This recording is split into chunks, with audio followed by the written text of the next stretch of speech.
Hello and welcome to, I'd say, another video. It's been a long time, but I thought I'd get back into it while I got a bit of time off. So today we are doing a third brake tile mod, if you want to call it that. So a while back I bought a load of tail lights to do the rear tail light covers, and I accidentally bought the wrong side, or I bought the right side twice by accident because of the listing on eBay. So I thought, why not use the LED module that comes inside the taillight as a platform to build this third taillight mod. So what I did was I took the existing taillight and actually cut out the LED module. It's not the cleanest job, but I'm never going to use it anyway, so I thought might as well do it. And this is the said unit that I got. So you can see it's all, I've got all the LED boards and everything, so I'll disassemble this. I might use this diffuser, I'm not sure. I think I may be doing 3 LEDs down across.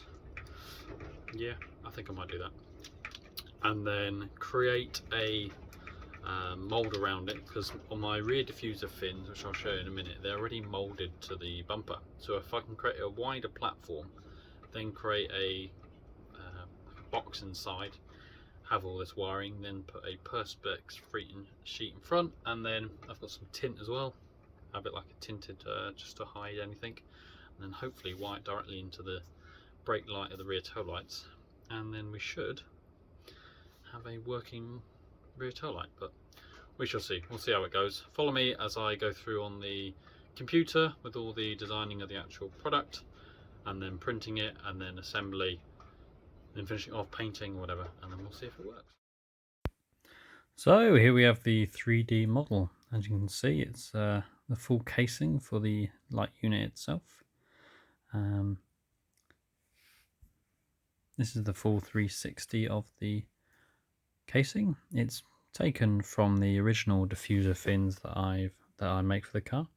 It's been widened and then adjusted a little bit to square it off, so I have more space for the actual light unit, and just making a small box inside with a small lip on the outer edges for the perspex. So it's quite a simple design. I didn't want to overcomplicate it too much.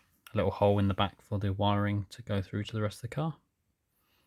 But yeah, we'll get this printed now. It should take around 6 hours with about 15% infill and 0.12 layer height, and I'll show you once it's done.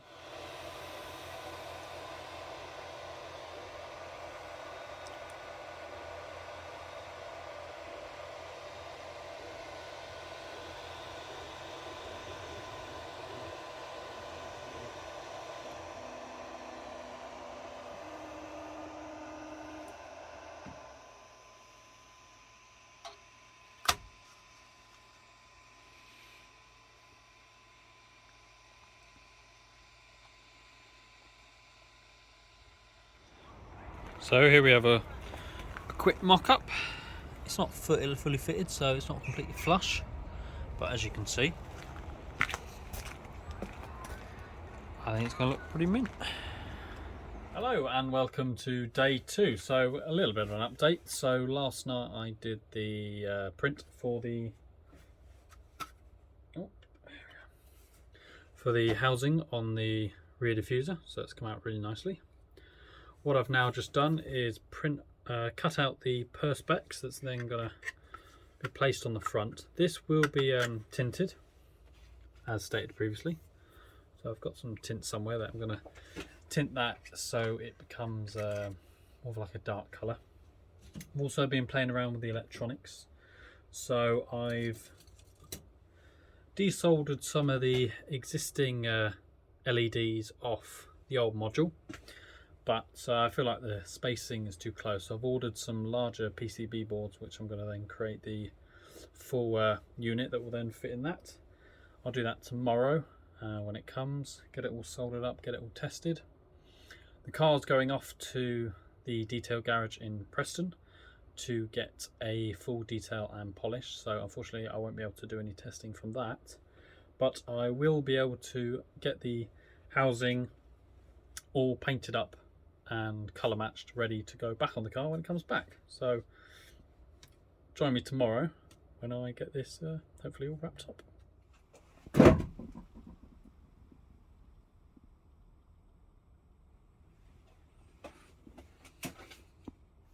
So a few days later, I think it's been what, 2 days, I've been tinkering away. I thought I'd do it off camera because I didn't think you'd want to see it all. But so here we have the casing already. It's been painted to match the colour match of the car. And then what I've also done is I have tinted some perspex. It's a bit dirty at the moment, but this will go on the front of the screen just so it hides any of the internal electrics. And then what else I've been doing, I've created the LED board. So I've taken the LEDs off the old unit, resoldered them onto a new board and everything, and then I've copied over all the RC circuits and everything, so I don't have any pulsating on the LEDs. So it's just a case of tidying this up, get it all layered up correctly so it fits inside the enclosure, and then put it in the unit, get it all sealed up, and then it's ready to go on the car. The car is still at the detail garage, all getting all done up. I'll put in some footage now of what's happening over there now, and then yeah, it's should be good.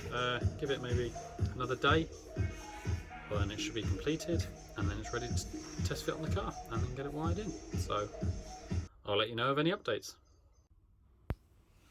So I've just quick test the electrics running off a 12-volt supply, and as you can see, switching it on and off, and it's working beautifully. There's no pulsating of the LEDs, so I've got the PWM perfect. Unfortunately, I did skip ahead and went up to the detail garage and started fitting the unit. It's running off the 12-volt supply from the brake light, and you can see working beautifully even with the engine running. So here we have it back at the house, and as you can see, it's all now fitted. Fitment is spot on. As you can see, the unit's all nice and sealed. All I've done is run a 12-volt line on the inside of the boot to this rear tail light, and it works a treat. But that's a little project done. I'll add some other clips and other bits in to show you what I did. But thanks for watching. I'll catch you in the next video, and see you later.